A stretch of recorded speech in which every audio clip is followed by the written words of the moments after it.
I'm Anil Nair. I work for Mondelez.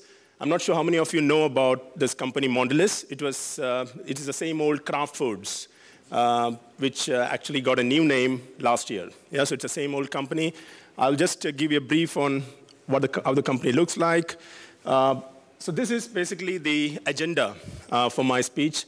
3 small points, and I'm going to sort of quickly go through it. And let me tell you that I don't have any figures, or I'm not going to do a technical presentation here. I probably, as my field is quality, food safety, and I'm actually going to talk from a consumer perspective. And to the logistics industry, I will be raising a few questions as I speak along. Yeah? Because food safety, food quality is also quite important for the logistics sector. Okay, just a quick review of Mondelez as we go along. 35 billion in revenue all over the world. We are #1 in the biscuits and the chocolate category, and #2 in gum and coffee. This is just a review of our categories. We are quite big in biscuits and chocolate. And as far as the regions are concerned, Europe and the Americas are quite big for us. But I have to say the Middle East and Africa and Asia Pacific is the fastest growing as we speak. This might give you an idea about our brands that we have here in the Middle East as well as all over the world. I'm sure you can recognize Cadbury, Oreo, Tang, Philadelphia, Toblerone, and all the brands that we actually produce and the logistics provider deliver to our customers and consumers. And we also have values, simple values, which is not only valid in the corporate world, but also for us in our real life. One of the values as a food company is to inspire trust in our consumers. And as an industry, as a food industry, it becomes more important to have that trust with our consumers because they put the product in their mouth and it affects their body. So consumers have a right to trust. One thing I want to tell you that in today's world, the entire food industry is not worried about competition in terms of food safety. There might be competition about their brands, their marketing strategies, launches, but in food safety, I don't see any competition. Because end of the day, consumers are our bread and butter. Any impact or any product recall that's happening with any of the food industry or any of the players will affect the entire food industry. So we share those competitive knowledge amongst each other so that our consumers are treated first. And for that, what we need to do is to have the highest standard across the supply chain. And when I say supply chain, I don't mean warehousing, transportation, or logistics as such. I even consider the design of the product. I'll come to that in a few seconds, but when I speak integrated supply chain and not just supply chain. It starts from the designing of a product, procuring the raw materials from the suppliers, converting into finished products, distributing into the trade until it reaches the final consumers. This is our geographic presence, 5 big regions. And this is where I'm based in Dubai. That's the Eastern Europe and Middle East and Africa headquarters in Jebel Ali. And some of the key markets, as you can see on the screen. Obviously, in the GCC, Saudi Arabia is one of the biggest markets that we have. So unlike any other company, a logistics company, everyone has a vision. And our vision is all around consumers. Everything we do in this company is revolving around consumers. So lead and live consumer-inspired quality is what the vision of Mondelez International is. And I will let you know what is it all about. So consumer-inspired, what is it? It's exactly what your consumer wants. It's not what you want to put in the market. You do the research, what the consumer wants. What is the consumer looking for? Health, energy, taste. For example, biscuits. Yeah? It's a simple category. But you don't want your consumers to get broken biscuits. So what I'm trying to tell you is that the plant or the factory actually produces great quality biscuits until the factory. But after the factory, we don't have that control. And that's where you guys play a major role. Third-party logistics, warehousing. And if it's not handled properly, the end consumer actually gets broken biscuits. And that is not what we want.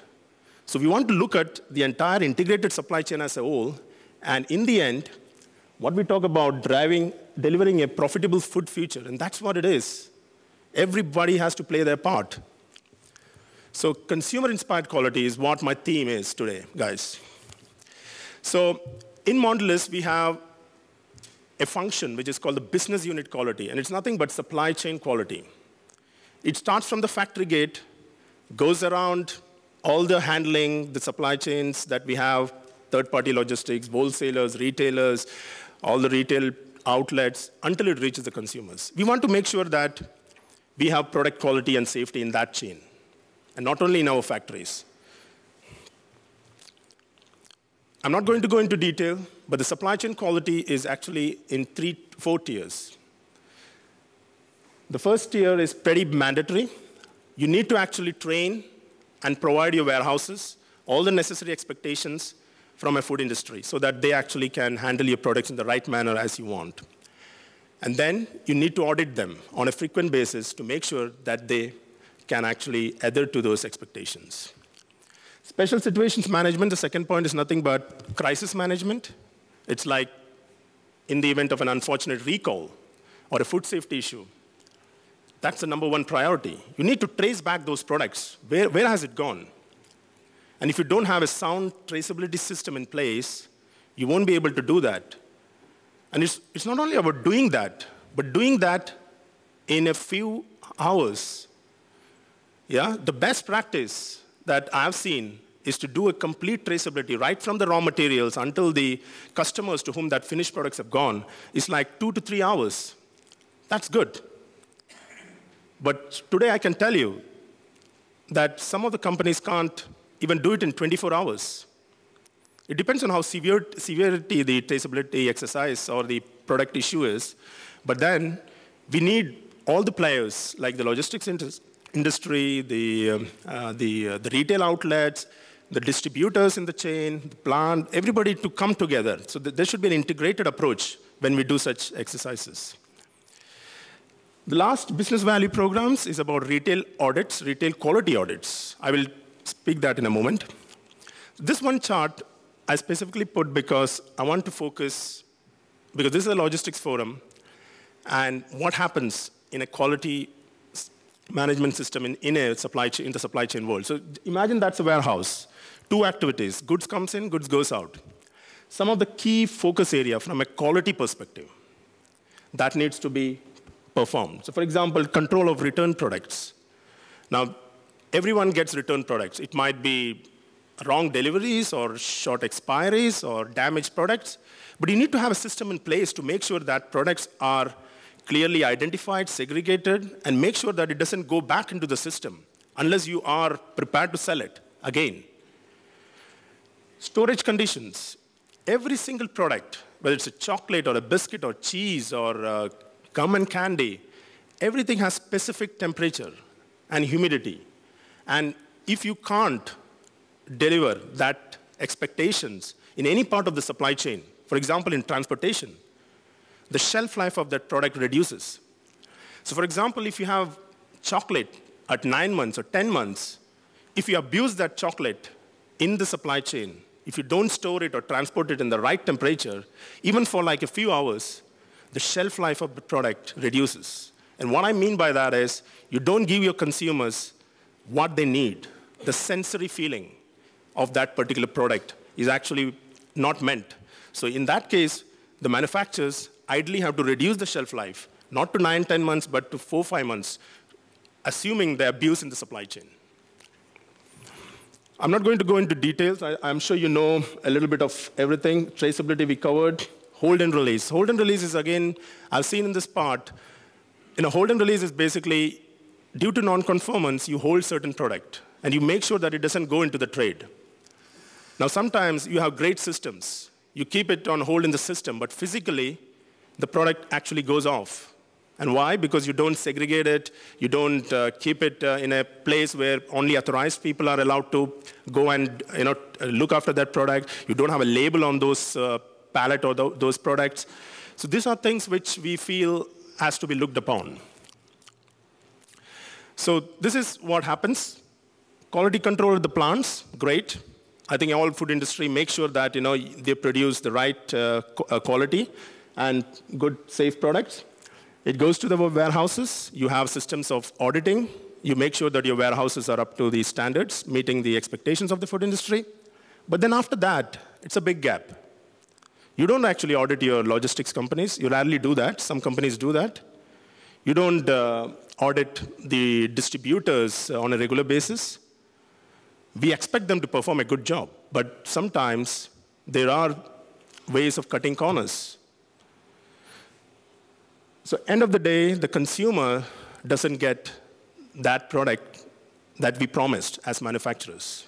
And then consumer feedback, which is mostly complaints, come back to the system, and then we are looked upon. Yeah?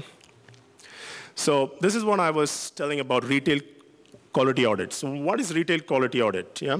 It's basically like going into the stores, acting like a consumer, picking some products, and bringing it back to your office or to a designated area to understand what those products are they delivering the consumer-inspired quality as we promised to the consumer. So here are some real-life examples. Now, this is all products from Mondelez. Yeah? Now, this is not how it left the factory. This is because of abuse in the supply chain. The cheese in the middle lower part, Philadelphia, that's the brand. That is due to, again, abuse in logistics, temperature. Even in the retail outlet, it can happen. They switch off the reefers. Yeah? So we need to educate them. We need to understand that. And imagine a consumer goes and picks this up. He doesn't know who did this. He only knows this is the company who manufactures that product. Yeah? So the message is, let's audit the entire supply chain and not in bits and pieces. Yeah? So for example, there is another example. If you see in the bottom row, we used to get complaints of broken biscuits in Oreo. Yeah? We checked with the plant was fine. They came back saying it's only 4% at their level. See that bit from the outbound trucks to the distributor warehouse. That's where the increase is, 3-fold increase. And why? It was not handled properly. I'm not blaming the logistics company because I don't think they knew how to handle a product. They were trying to optimize freight. They were trying to give maximum amount of products in the shortest amount possible, and the shortest time possible. So they were all handballing, loading, stacking full to the roof of the truck, and the bottom layers all were getting crushed. So that was a great exercise to understand, what could we do with our logistics partners to improve the product quality so that our consumers are happy. And we reduced it. So basically, we decided to palletize. We decided to make sure that all the expectations set in place, and it really worked. So this is the integrated prevention-based system. So as I told you, design a product, procure it, convert it, and then distribute it according to it. So just quickly, designing. So design always products keeping consumers in mind, the intended use of that product. Yeah, I think everybody does that. But again, quality needs to be part of that. It's not only R&D's job, but I think it's a collaborative effort to make sure that quality is part of that. Procurement, our suppliers. Make sure that your suppliers also have good logistics systems in their areas so that our raw materials are handled in the right manner. Conversion, this is the factory. You have all the HACCP principles to make sure that food safety is guaranteed. Distribution and trade. Make sure that your warehouses and transportation expectations are clearly documented and clearly met. Work as partners, and not as saying that we are a big company and we expect you to do this. Supply chain traceability and retail products we talked about, and that ultimately gives you happy consumers. So last bit from my side is about consumer-relevant quality. I just want to stretch, what is it actually when you say consumer-relevant quality? How do we measure it? And how do our employees know what the consumer wants? So these standards are nothing but visual standards. Yeah, visual, it can be sensory standards, it can be visual attributes of a product. I will show you some examples. So this is the process. I'm sure most of you might be clear on the I2M process in the supply chain, and this is exactly the same. You have an idea, you develop it, you execute it, and basically you keep on evaluating the process. Yeah? So this is an example just to show products and packaging. Yeah? It is simply the traffic signal. The green is acceptable, the amber is the minimum acceptable. Yeah, you can't go below that. And the red is totally not acceptable. So on the packaging, on the lower bottom, you see date coding. So once it leaves the factory, the date coding seems to be OK. But as it goes on different handling processes before it reaches the consumer, sometimes the ink doesn't get absorbed or, I don't know, temperature influence. It sometimes gets, the consumer can't read the product. So we have some clear standards on what is acceptable, what is not acceptable. Another example of a product. This is a chocolate with nuts in it. That's how it is declared on the packaging. The consumer expects to have nuts evenly distributed. On the left side, you see, there's hardly any nuts. The consumer can bite into those pieces and feel there is no nuts. That's not acceptable for a consumer. He pays to get nuts in his chocolate, yeah? Whichever nuts, almond or cashew nut that might be. So the green one is where we make sure that it is evenly distributed. So like that, all our products have visual standards on the shop floor as well as in the supply chain to make sure that our consumers are getting what we promised. So to summarize, consumer relevant quality actually helps us to get to the vision of the consumer-inspired quality. And these are nothing but key quality attributes, visual attributes, sensory attributes. And it is actually what the consumer wants. Yeah? And it can be measured throughout the supply chain. So I just leave a thought for the day. I think let's all work together. I think for the food industry, the logistics sector is quite important. Temperature-controlled storage, refrigerated storage, but make sure that it is followed. Ask your partners. If it is a food industry, get clear guidelines, expectations from them. What is expected? In case there is an abuse for 1 hour, will it affect the product? Maybe not. If it is more than 4 hours at a certain degree, certain degree Celsius, if it goes above that temperature, the product might affect. Then you might have to come and tell us as an industry that this has happened. We are happy to keep that product on hold, check it again, and then give it to our consumers. So to sum up, I think logistics is not about cost savings or productivity. It's also about quality without compromising quality. Thank you. I leave with that thought.